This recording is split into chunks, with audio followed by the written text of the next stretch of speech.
오늘은 마태복음 13장 1절로 23절 본문 말씀 가지고요. 나는 어떤 밭인가 라는 제목으로 함께 말씀의 은혜 나누도록 하겠습니다.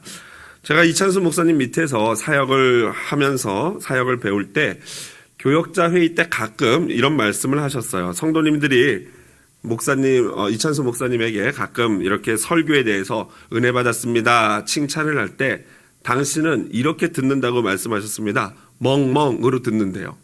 그래서 이게 무슨 소린가, 이게 무슨 소리지 하니까 여러분 오해하시면 안 되는 게, 그렇게 말씀하시면서 뭐라고 말씀하셨냐면요, 그 동물의 소리로 듣는다는 의미가 아니라 아무 의미 없는 의성어로, 그러니까 기차가 삑 하고 가는 그런 소리로, 아니면 물건이 떨어지는 탕 하는 이런 소리로 그저 의성어로 듣는다라는 의미입니다. 그러면서 성도님들에게 대신 멍멍 이렇게 대답할 수 없으니까 감사합니다 라고 대답은 하는데요. 그러면서 저희에게 말씀하신 게 뭐냐면은, 그분이 은혜를 받는 것은 여러분들이 설교를 잘해서가 아니라 첫 번째로 하나님의 은혜고, 두 번째로는 그분의 믿음의 수준이다. 그분이 믿음이 있기 때문에 그 믿음대로 은혜를 받는 것이다 라고 말했습니다. 상당히 신선하고 상당히 동의가 되는 그런 이야기였어요. 그래서 저도요, 아주 간혹 그래요.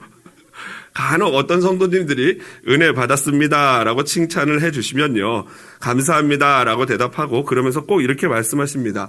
은혜 받는 거 다 권사님 믿음 때문이에요. 다 집사님이 믿음이 있으시기 때문이에요. 다 성도님의 마음이 지금 열려있고 은혜 충만해서 그래요 라고 대답을 하는데, 이게 거짓 입 바른 소리가 아니라 진심입니다. 제 이 마음에서 나오는 진심 어린 답변입니다. 그게 사실이고요.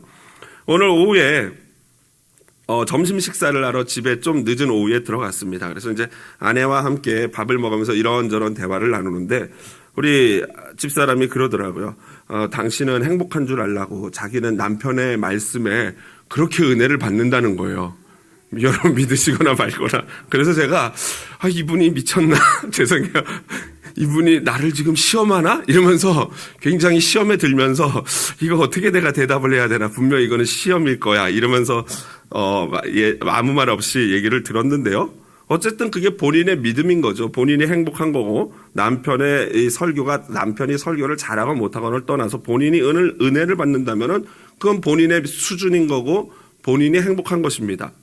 여러분 왜 그러냐면요, 제가 매일 새벽마다 동일한 새벽 말씀 글을 올리고 있습니다. 그리고 매주 7번씩 설교를 준비하고 설교를 합니다.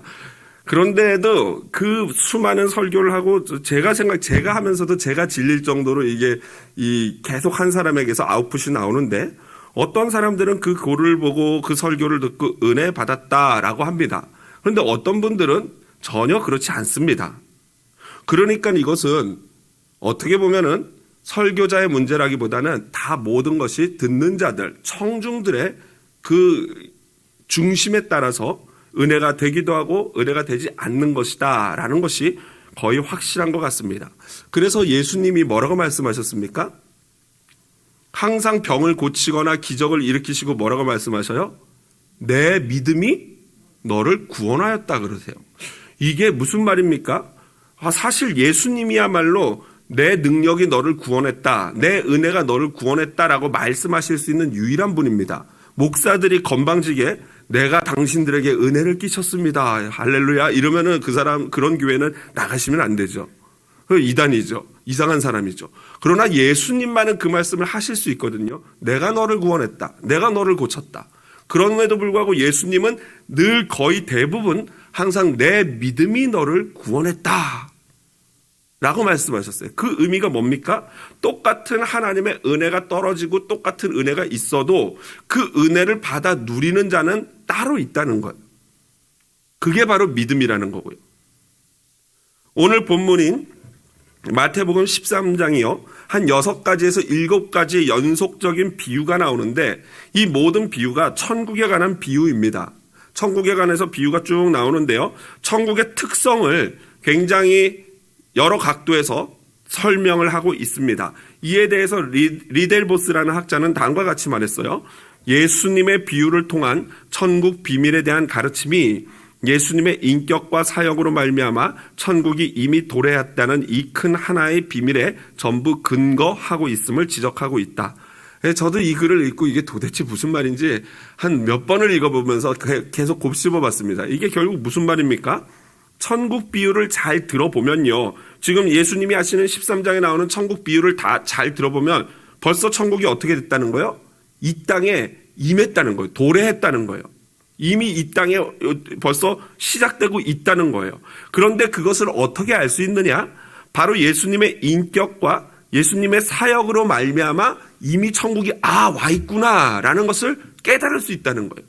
그래서 오늘 본문에서 이 비밀을 아는 자, 듣는 자, 보는 자, 그 깨닫는 자가 명확히 그렇지 않은 자와 나뉜다는 거예요. 예수님을 보면서 천국이 임했구나, 실제구나 라고 느끼는 사람이 있는가 반면에 아직도 여전히 그것을 보면서도 천국이 임한 것을 모르는 자들도 수두룩하다라는 것입니다. 이것이 바로 13장 전체의 내용이에요. 그래서 13장 전체는요, 천국의 이런 특징과 결국에는 결론적 종말론적으로 끝내는 양쪽으로 나뉘게 되는 극명히 대조되는 두 그룹이 존재한다는 것을 분명히 천국의 비유를 통해서 말씀해주고 있습니다. 자, 그렇다면은 오늘부터 비유를 하나하나 살펴보도록 하겠습니다. 첫 번째, 이 그날 1절에 보니까 그날이라고 되어 있어요. 그날은 어떤 날입니까? 지난주에 살펴봤던 날이에요. 예수님이 한참 말씀 전하고 있는데 예수님의 동생과 어머니가 와서 예수님이 미친 줄 알고 예수님을 데려가려고 했던 그 장면에 예수님이 뭐라고 말씀하십니까? 내 진짜 형제가 누구냐? 내 진짜 어머니가 누구냐? 바로 여기 있는 자들이다. 누굽니까? 하늘에 계신 내 아버지의 뜻대로 하는 자들이다 라고 말씀하셨습니다. 그리고 그날이에요. 그렇게 찐 형제, 찐 어머니가 누군지를 밝힌 그날 예수님이 또 큰 무리가 모여서 예수님의 말씀을 들으러 오자 집 밖으로 나가서 어쩔 수 없이 배를 바다에 조금 띄우십니다. 이 배를 바다에 조금 띄우는 이유는요, 오늘날처럼 이렇게 마이크 시스템이 돼 있거나 그런 어떤 좋은 장소가 강당 이런 것이 많은 사람을 수용할 강당이 없기 때문에 이 항상 자연 지물을 이용해서 자연 지형을 이용해서 말씀을 선포하셨는데요. 예를 들면 산에서 높은 쪽에서 이렇게 예수님이 말씀하시거나 아니면 사람들이 산 준턱이 앞고 밑에서 말씀하시거나 반대로 오늘 같은 경우에는 바다 쪽에 배를 띄우고 바다 배 위에서 말씀을 선포하면은 이 해풍을 타고 이 말씀이 사람들에게 전달이 되는 거예요. 그래서 효과적으로 이런 마이크 시스템이 없이 많은 사람들에게 말씀을 전할 수 있었기 때문에 바로 바다에 배를 띄우고 또 사람들이 너무 가까이 오는 것을 막고 또 사람들과 좀 떨어진 거리에서 모든 사람들이 보면서 들을 수 있게 하기 위해서 배를 띄운 것입니다. 그 배 위에서 예수님이 온 무리에게 말씀을 하십니다. 소위 이 말씀은, 첫 번째 말씀은요, 씨 뿌리는 자의 비유입니다. 그 씨 뿌리는 자의 비유, 그 내용이 무엇인지는요, 잠시 후에 우리가 살펴보도록 하고요. 먼저, 예수님이 이 씨 뿌리는 자의 비유를, 4가지 땅에 대해서 비유를 쭉 하시는데, 이 제자들이 나중에 와가지고 예수님께 여쭤봅니다. 예수님, 그 씨 뿌리는 비유를 왜 말씀하십니까? 그 비유의 내용이 이 의미가 무엇입니까? 궁금합니다. 그러자 예수님이 답변을 하시죠. 11절입니다. 같이 한번 11절 큰 목소리로 읽어보도록 하겠습니다. 대답하여 이르시되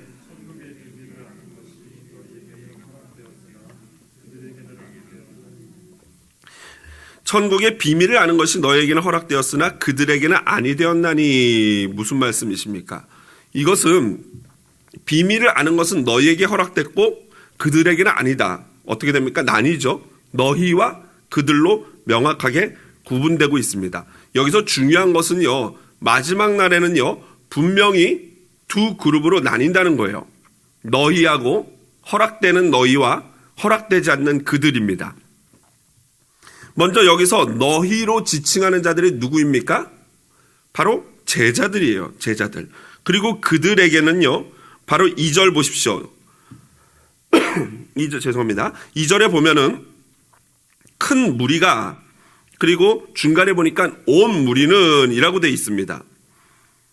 그러니까 너희는 제자들이고 그들은 바로 무리들이에요. 여러분, 바로 오늘 본문에서 보면은 제자들과 무리들의 특징이 극명하게 대조되며 보여지고 있습니다. 첫 번째로 제자들에는 어떤 특징이 있습니까? 11절 보시면요. 제자에게는요, 하나님께서 천국의 비밀을 아는 것을 허락하셨습니다. 이것을 소위 신학적으로 설명하자면은 하나님 안에서 선택된, 예수 그리스도 안에서 선택된 자 또는 예정된 자라고 할 수 있겠죠. 이들은 하나님께서 천국의 비밀을 알려주십니다. 가르쳐 주십니다. 비유를 하시고 나서 따로 물어보니까 제자들에게 또 따로 설명까지 해주십니다. 왜냐하면 그들은 이미 천국의 비밀을 알도록 선택된 자이기 때문이에요. 어떻게 그럴 수 있느냐 이러실 수도 있지만 그럴 수 있어요. 하나님이시니까. 우리는 누가 선택됐는지 누가 구원받을 자인지 모르지만 온 미래를, 과거부터 미래를 다 아시는 하나님, 시간이 의미 없으신 하나님께서는요, 누가 구원받을지 아시기 때문에 그러실 수 있어요. 이거는 그냥 신학적으로 우리가 그렇구나라고 인정하면 될 문제지 결코 우리의 머리로 어떻게 그렇게 될 수 있지 하고 이해하려면요, 머리가 복잡해집니다. 이거는 그냥 그렇구나라고 인정하게 하면 되는 거죠. 하나님은 다 아시기 때문에 누가 천국 갈 자인지 아닌 자를 아셔요. 그걸 그렇기 때문에 그들을 구별하실 수 있는 것이죠. 제자의 두 번째 특징은요, 12절이죠. 무릇 있는 자는 받아 넉넉하게 되되 빈익빈 부익부라는 말이 있죠. 영적으로도 똑같습니다. 영적으로 하나님의 은혜를 누리는 자는요, 계속 은혜를 누려요. 여러분, 이게 영적으로 굉장히 안타까운 사실이에요. 어떤 분을 생각하면 저분이 좀 은혜를 받았으면 좋겠는데 그분은 여전히 제자리에 머물러 있고, 맨날 은혜 받는 분들은요, 맨날 예배가 맨날 다 은혜예요. 이게 참 목사로서 참 고민이죠. 능력 없는 목사로서 저분에게 좀 은혜를 끼칠 수 있으면 좋겠는데 그게 잘 안 돼요. 그런데 은혜를 받는 사람은 늘 은혜를 받아요. 참 이게 바로 빈익빈 부익부 아니겠습니까? 세 번째로 13절, 제자들은 보고 듣고 깨달을 수 있습니다. 여러분, 보고 듣고 깨닫는 것, 이것 어찌 보면 당연한 것 같지만 그렇지가 않대요. 보고 듣고 깨달을 수 있는 것만 해도 엄청난 은혜라는 것이죠. 그러므로 보고 듣고 깨닫는 자들은요, 16절 17절에 보니까 복이 있는 것이에요. 16절 한번 같이 읽어볼까요? 그러나 너희 눈은 봄으로 너희 귀는 들음으로 복이 있도다. 내가 진실로 너희에게 이르노니 많은 선지자와 의인이 너희가 보는 것들을 보고자 하여도 보지 못하였고 너희가 듣는 것들을 듣고자 하여도 듣지 못하였느니라. 그렇습니다. 아무리 선지자고 아무리 옛날 성도들이라도 의인이라고 해도 그 예수 그리스도께서 직접 말씀하시는 하나님의 말씀을 들을 수가 없었어요. 복음을. 그렇기 때문에 지금 예수님에게 직접 천국의 비밀을 듣는, 복음을 듣는 이 제자들이야말로 엄청 복 있는 자인 줄로 믿습니다. 우리 또한 마찬가지죠. 성령으로 말미암아 예수께서 하신 이 기록된 말씀을 고스란히 전해 듣고 읽고 우리가 암송하고 묵상할 수 있는 것은 그들과 동일한 복을 누리는 것인 줄로 믿습니다. 옆에 분에게 한번 말씀해 주시죠. 참 복이 있으십니다. 별 말씀을요. 사돈 낱말하십니다. 이러면서. 두 번째로 제자들과 극명하게 대비되는 그룹이 어떤 그룹입니까? 무리예요. 무리의 특징은 무엇입니까? 그 반대죠. 11절 보니까 천국의 비밀이 감추어졌대요. 이거만큼 안타까운 사람들이 어디 있겠습니까? 분명히 보고 있고 듣고 있고 만지고 있고 느끼고 있음에도 불구하고 천국인 줄을 몰라요. 예수 그리스도께서 와서 말씀을 선포하시고 눈먼 자가 눈을 뜨고 안진뱅이가 일어나고 손 마른 자가 손이 펴지고 귀신이 떠나가고 그 놀라운 이적과 기적들이 일어나고 천국이 내 앞에 펼쳐지고 있음에도 불구하고 그거를 못 봐요. 그거를 못 들어요. 깨닫지를 못해요. 그러니 얼마나 답답한 노릇입니까? 두 번째, 그러한 자들의 특징 12절, 무릇 있는 자는 받아 넉넉하게 되되 없는 자는 그 있는 것도 빼앗기리라. 그렇습니다. 아까 말씀드렸죠. 그 은혜를 누리는 자는 계속 누리는 거고 그렇지 못한 자는 계속 그 은혜가 없는 빈사 상태에 빠져 있어요. 영적으로 굶어 죽는 상태예요. 그래서 요한계시록에 보면은 그럼에도 불구하고 자신들이 얼마나 벌거벗고 굶주려 있는 영적 상태인지를 깨닫지를 못해요. 그러니까 보이지가 않고 깨닫지를 못하니까. 그러다 보니까 영적으로 보시는 예수님, 영적으로 볼 수 있는, 영적으로 느낄 수 있는 성도님들이 보기에는 그런 성도를 보면 안타깝겠죠. 그럼에도 불구하고 본인은 내가 얼마나 공핍하고 가난하고 헐벗고 눈이 멀어져 있는지를 깨닫지 못하니까 그 상태가 점점 심해진다는 것이죠. 그러므로 그러한 자는 13절에 보니까 보아도 보지 못하며 들어도 듣지 못하고 깨닫지 못한다라고 말씀하십니다. 여러분, 왜 그럴까요? 왜 그들은 보고 듣고 하면서도 동일하게 보고 들으면서도 깨닫지 못하는 것일까요? 이사야 선지자를 통해서 근본적으로는 그들이 하나님 은혜 안에 벗어난 자들이죠. 하나님의 계획과 하나님의 예정 안에 신학적으로 말하면 없다고 할 수 있겠죠. 그런데 그것이 억울하다고 말할 수 있을까요? 왜 하나님은 치사하게 누구는 구원해주고 누구는 구원하지 않느냐라고 항변할 수 있을까요? 그렇지 않습니다. 분명히 하나님은 기준을 정하셨어요. 어떤 기준입니까? 예수 그리스도를 믿는 자, 곧 천국이신 예수 그리스도를 보는 자, 인정하는 자, 깨닫는 자, 그 자에게 구원을 주시겠다고 했어요. 그렇다면 그런 자들이 왜 예수를 보고 깨닫지 못하는가? 이에 대해서 이사야 선지자의 말씀을 인용하여 예수님이 말씀하셨어요. 그들이 깨닫지 못하는 이유, 우리 14절 한번 같이 읽어볼까요? 14절, 15절 우리가 본문을 아까 안 읽었으니까 같이 본문을 큰 목소리로 같이 읽어보겠습니다. 14절입니다. 이사야의 예언이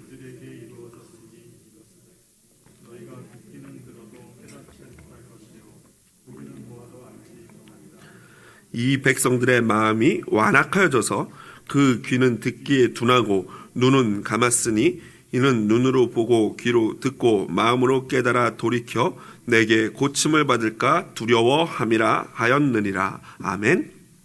뭐라고요? 왜 못 듣고 못 깨닫습니까? 이 백성들의 마음이 완악하여져서 라고 분명히 밝히고 있어요. 결국에는 본인들 개개인들의 마음이 완악해서 하나님의 말씀을 복음을 받아들이지 않는 것입니다. 하나님이 그들을 깨닫지 못하도록 막으시는 게 아니라 그들이 그렇게 마음이 완고하고 잘난 척하고 고집스럽고 교만하여서 하나님을 거부하기 때문에 하나님이 그러면 너희 마음대로 하세요 하고 내버려 두시는 거예요. 그게 바로 하나님의 주권적인 표현으로 고침을 받을까 두려워함이라 라고 하면서 하나님이 그것을 마치 막고 있는 것처럼 표현하시는 것입니다. 주권적인 표현이죠. 한마디로 그들이 보고도 듣고도 깨닫지 못하는 것은 자신들의 완악함 때문이에요. 여러분, 여기서 우리 오늘 밤 중요한 질문을 하나 드리겠습니다. 저와 여러분은 제자입니까? 무리입니까? 또 다른 질문으로 바꿔 말하면 저와 여러분은 천국의 비밀을 알고 있습니까? 아직도 모르고 있습니까? 또 다른 말로 바꿔 여쭤보면 말씀을 들으면 깨닫는 자입니까? 또는 나는 복 있는 자입니까? 복이 없는 자입니까? 이 모든 것이 다 똑같은 질문이에요. 나는 제자인가? 무리인가? 여러분, 교회 안에 있다고 해서 다 제자가 아닙니다. 교회 안에 있다고 해서 제자 훈련 받았다고 해서 다 제자가 되는 게 아니에요. 이게 상당히 우리에게 충격적이고 두려운 일 아니겠습니까? 오늘 예수님이 4가지 밭의 비유를 통해서 그것을 말씀해 주시는데 어찌 보면은 이 4가지 비유는 교회 안에 존재하는 4그룹의 신자의 유형이라고도 할 수 있습니다. 예수님이 이제 씨 뿌리는 자의 비유를 들으시고 그 비유의 내용, 해석을 다시 제자들에게, 선택받은 자들에게, 천국이 허락한 자들에게 그 비밀을 말씀해 주십니다. 그러니까 지금 오늘 예수님이 하신 이 천국의 비밀 해석을 듣는 우리들은 결국 어떤 존재라는 의미예요? 뭐예요? 어떤 존재예요? 그렇습니다. 천국의 비밀을 깨닫도록 허락받은 존재인 것이 분명해요. 예수님이 해석해 주신 이거를 보면서 이해하고 그렇구나. 거기다가 또 설교를 통해서 한 번 더 설명을 할 수 있으니까 저와 여러분이야말로 예수 그리스도께 하나님께 선택받은 자인 줄로 믿습니다. 자, 그렇다면은 우리가 집중해야 될 것은 그럼 나는 선택받은 자인데 구원받기로 천국의 비밀을 허락받은 자인데 과연 현재 내 신앙의 상태가 어느 정도일까? 자가 진단을 해보아야 합니다. 특별히 예수님은요, 당시에 너무 일상적인 생활의 비유를 통해서 성도들에게 말씀을 하셨어요. 그러니까 누구나 씨 뿌리는 자의 비유를 하면 그렇지 하고 충분히 이해되는 거예요. 이 예를 들자면은 우리 오늘날에도 보면은 이 씨 뿌리는 그 조그만한 이 끄는 이 기계 있더라고요. 그래서 위에다 씨를 넣거나 아니면은 이 제설제 같은 걸 넣고 그냥 바퀴를 뚝 굴리면은 밑에 이게 돌아가면서 그 씨나 그 제설제를 이렇게 사방에 뿌립니다. 근데 그렇게 뿌리다 보면 꼭 내가 원하는 대로만 뿌려지지 않고 어떻게 됩니까? 주변으로 이렇게 삐져 나가는 것들이 있단 말이죠. 씨 뿌리는 것도 똑같았어요. 그때 당시 이스라엘 사람들의 농사는 우리나라처럼 줄 맞춰서 이렇게 막 모내기하고 이러는 식이 아니라 그냥 대충 이렇게 고랑을 파고 거기다가 씨를 툭툭툭툭 뿌립니다. 근데 뿌리다 보면은 잘못해서 어떤 씨는 길가에 떨어지기도 하고 어떤 씨는 돌짝밭으로 가고 어떤 씨는 가시떨기 있는 데로 떨어지기도 하는 거예요. 그러니까 실제로 사람들에게 굉장히 쉬운, 아주 이해하기 쉬운 비유를 통해서 예수님이 지금 말씀하고 계시는 겁니다. 자, 첫 번째, 씨를 막 뿌리다 보면 어디로 뿌려집니까? 길가에요. 4절과 19절에 나와 있는데요. 4절 한번 같이 읽어볼까요? 뿌릴새 덜어는 길가에 떨어짐에 새들이 와서 먹어버렸고. 19절입니다.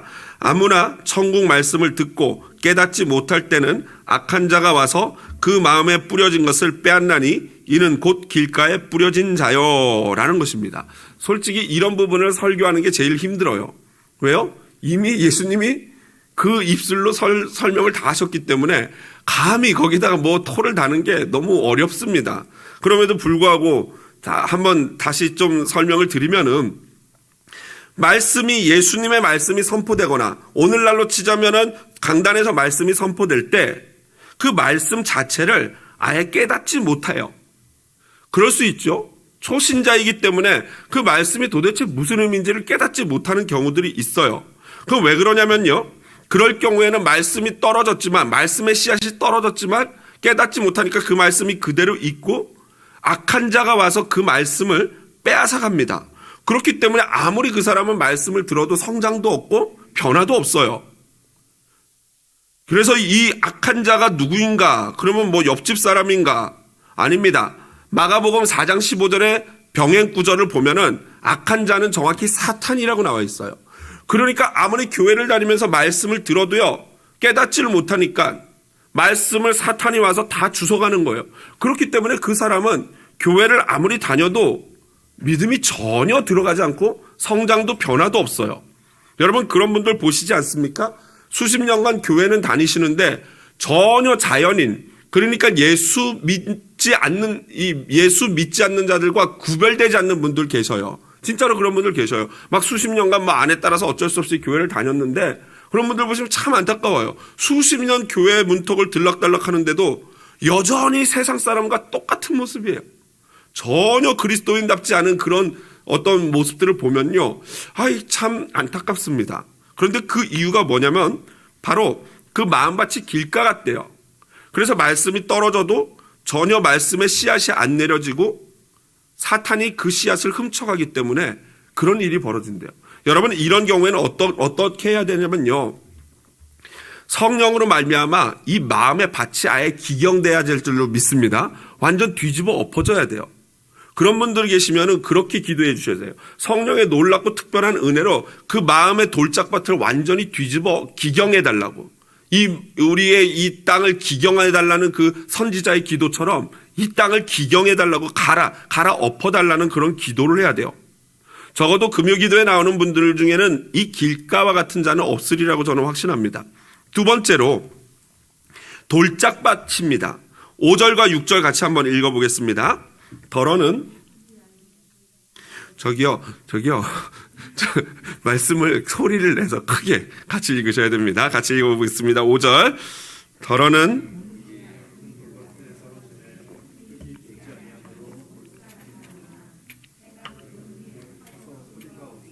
말랐고, 그 다음 20절 21절입니다. 돌밭에 부러졌다는 것은 말씀을 듣고 즉시 기쁨으로 받되 그 속에 뿌리가 없어 잠시 견디다가 말씀으로 말미암아 환난이나 박해가 일어날 때 곧 넘어지는 자요.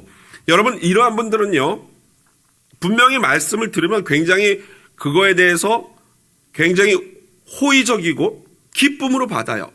그러나 그것이 다분히 감정적인 반응이죠. 소위 많은 이 기독교 성도들이 은혜 받았어요 하는 그 말이요, 큰 오해가 있는 것 같아요. 마치 설교를 들으면서 뭐 감동적인 이야기나 감동적인 말씀에 눈에서 눈물이 찔끔 흐르고 마음이 막 이렇게 쿵떡쿵떡 하면은 은혜 받았다 그러잖아요. 그런데 물론 그것도 은혜의 한 부분이긴 분명히 해요. 그러면 여러분, 집에서 그 드라마를 보시면서 더 많은 주옥 같은 눈물을 흘리시면은 그거는 무엇입니까? 그렇죠? 그러니까 이 은혜라는 게 무조건 감정적인 것만은 아니라는 걸 말씀드리는 거예요. 그렇기 때문에 이러한 성도들은 충분히 은혜 받았다고 느낄 수 있고 감정적으로 반응을 해요. 하지만 문제는 그 신앙의 뿌리가 깊지 않기 때문에 금방 해 그 뿌리가 말라가지고 어떤 박해, 신앙적인 면에서 내게 유익이 안 되거나 어려움이 생기면은 금방 그 신앙이 쓰러지는 그러한 신앙인 것이죠. 여러분, 신앙은요, 지, 정, 의가 같이 가야 됩니다. 지가 하나님의 말씀을 계속 읽고 끊임없이 공부하고 배우고 묵상하고 암송해야 돼요. 그리고 정, 그러면서 우리의 감정이 메말르지 않도록 항상 하나님의 은혜에 촉촉하게 젖어 있도록 해야 돼요. 그러기 위해서는 찬양이 굉장히 좋습니다. 찬양을 통해서 하나님께 영광 돌리고 할 때 우리의 이 마음의 밭이 잘 기경돼서 돌 같은 것들이 걸러지게 되죠. 세 번째로 의지가 있어야 돼요. 많은 부분, 이 부분을 간과하는데요. 신앙은요, 내가 노력해야 됩니다. 때로는 박해를 받고 환난을 넘어서서 하나님을 믿어야지만 은혜를 받을 수가 있어요. 이 노력이라는 부분이 굉장히 우리에게 중요한 부분입니다. 그러므로 신앙이 오래될수록 이 균형미가 생기는 거예요. 지, 정, 의를 가지고 뿌리가 깊이 내려가면서, 그래서 신앙이 오래되신 분들을 보면은 안정감이 느껴지지 않습니까? 그런 게 그런 부분이죠. 물론 앞서 길가밭 같은 성도들은 시간이 아무리 오래 지나도 안정감이 안 느껴져요. 그러나 제대로 훈련받고 제대로 되신 분들은 뿌리가 깊게 내리면서 안정감을 누리게 되죠. 이 돌짝밭 같은 이 신앙은 어떻게 보면 초신자에 해당할 수 있죠. 초신자. 그러나 누구나 이 과정은 겪어야 되죠. 돌짝밭 같은 이 밭의 시간을 지나면서 점점 좋은 밭으로 가게 되는 것이죠. 세 번째로 이제 가시떨기 밭입니다. 이제 좀 더 괜찮아진 부분이에요. 한번 7절 읽어볼까요? 같이 읽어보겠습니다. 덜어는 떨어짐에 가시가 자라서 기운을 막았고, 22절입니다. 가시떨기에 떨어졌다는 것은 말씀을 들으나 세상의 염려나 재물의 유혹에 말씀이 막혀 결실하지 못하는 자요. 여러분, 여기 굉장히 좋아요. 말씀을 들었어요. 깨달았어요. 그런데 문제는 뭐예요? 삶으로 그것이 연결되어지는 것이 어려워요. 여러분, 가시떨기에 막혀 열매도 시들하고 가지도 그 기운을 뻗치지 못하는 거예요. 분명히 열매도 있어요. 꽃도 피고요. 가지도 있어요. 그런데 다 시들시들해요. 있기는 있는데 그 가시떨기의 기운이 막혀가지고 마음껏 막 자라나지를 못하는 거예요. 누구에 해당합니까? 뿌리도 깊고 이제 뿌리도 좀 잘 내렸고 괜찮은데, 문제는 여전히 세상 염려와 재물의 유혹에 그 말씀의 은혜가 막혀버리는 거죠. 여러분, 이 경우에는 이 교회 내 오래된 신자라고 할 수 있습니다. 오래돼서 모양은 다 갖췄어요.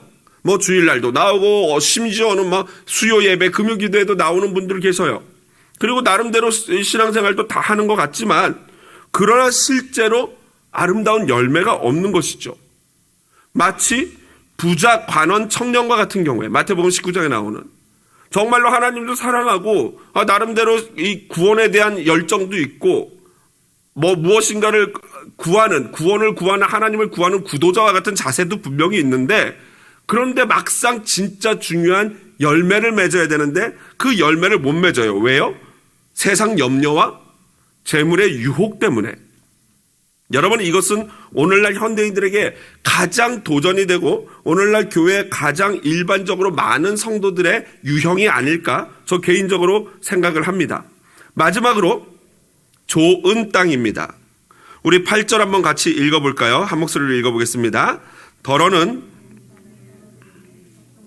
100배, 어떤 것은 60배, 어떤 것은 30배의 결실을 하였느니라. 23절 같이 또 읽어볼까요? 좋은 땅에 부러졌다는 것은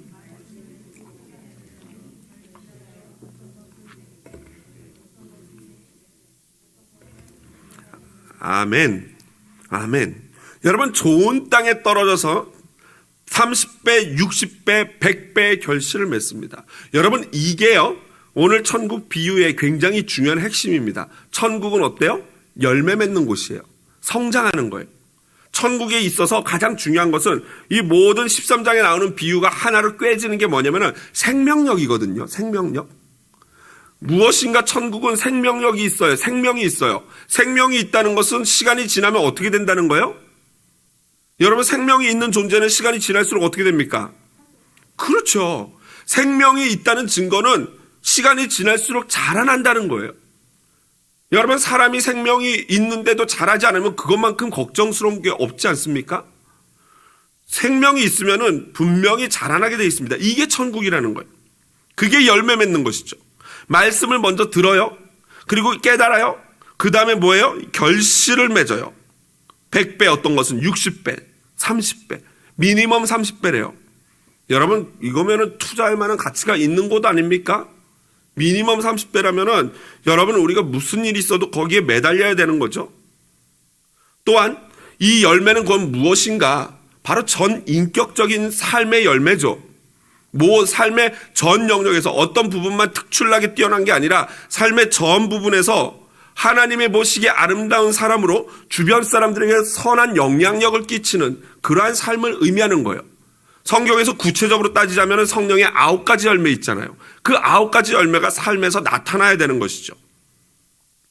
그리고 그러한 자의 삶으로 말미암아 천국이 어떻게 돼요? 그 사람을 중심으로 천국이 어떻게 돼요? 확장돼 가는 거예요. 그 사람 주변에 사람들이 모여들고 그 사람과 함께하기를 원하고 그 사람을 좋아하게 되죠. 왜요? 선한 영향력이 있으니까. 그 사람과 함께하면 좋으니까, 행복하니까. 그러니까 그 사람 주변에 사람들이 모여들면서 점점 천국이 확장돼 가는 것. 이게 바로 천국, 오늘 씨 뿌리는 자의 비유의 의미다라는 것입니다. 여기서 두 번째 중요한 질문을 합니다. 여러분은 1번, 2번, 3번, 4번 몇 번 땅이십니까? 한번 옆에 분과 한번 잠깐 의논해 보시죠. 잘 모르겠는 분은 옆에 분에게 나는 몇 번 같아요? 라고 물어보세요. 제가 아까 설교 준비를 하면서 고민해 봤습니다. 나는 몇 번 땅일까? 아까 그렇게 은혜를 받는다는 우리 집사람은 몇 번 땅일까? 제가 볼 때는 우리 성도들은요, 한 3번, 4번에서 정신없이 왔다 갔다 하지 않나 생각을 합니다. 어떨 때 이 컨디션 좋은 날은 확 좋은 땅 돼서 막 30배, 막 60배, 맺어야 돼! 이러면서 나가다가 어떤 날 슬럼프에 빠지면은 세상 유혹, 염려와 재물의 유혹에 말씀이 막혀버리는 그런 경우들이 왕왕 있지 않나 생각을 합니다. 여러분, 그렇습니다. 우리의 신앙은 이 땅에서 완전하지 않기 때문에 그 누구도 나는 처음부터 끝까지 4번 좋은 땅이다 라고 말할 수 없어요. 기본적으로 예수 그리스도를 믿고 금요 기도에 나올 정도로 하나님을 사랑하는 마음이 있는 자들은 기본적으로 좋은 땅으로 벌써 들어선 것이죠. 근데 여러분, 좋은 땅이라고 해서 100% 그 땅에 옥토만 있습니까? 때로는 밭 갈다 보면 뭐가 걸려요? 그렇죠. 어떻게 그렇게 잘하세요? 돌 자주 걸리시나 봐요. 돌도 걸리고 막 파다 보면은 칡뿌리 같은 어떤 끈질긴 놈이 하나 있어가지고 아무리 파도 그 녀석이 땡겨도 안 나오고 그렇게 고래 심줄처럼 질긴 것들이 있지 않습니까?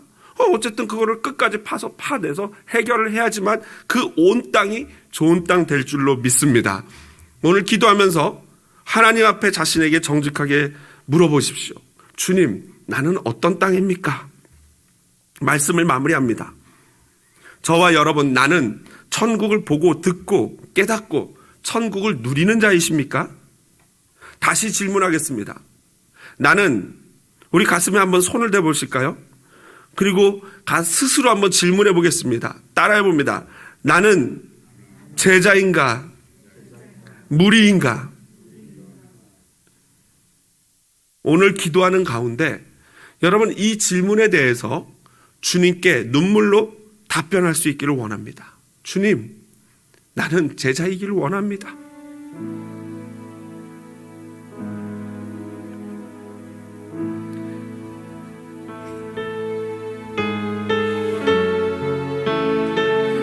어떤 일이 있어도 무리로 남고 싶지 않습니다, 주님.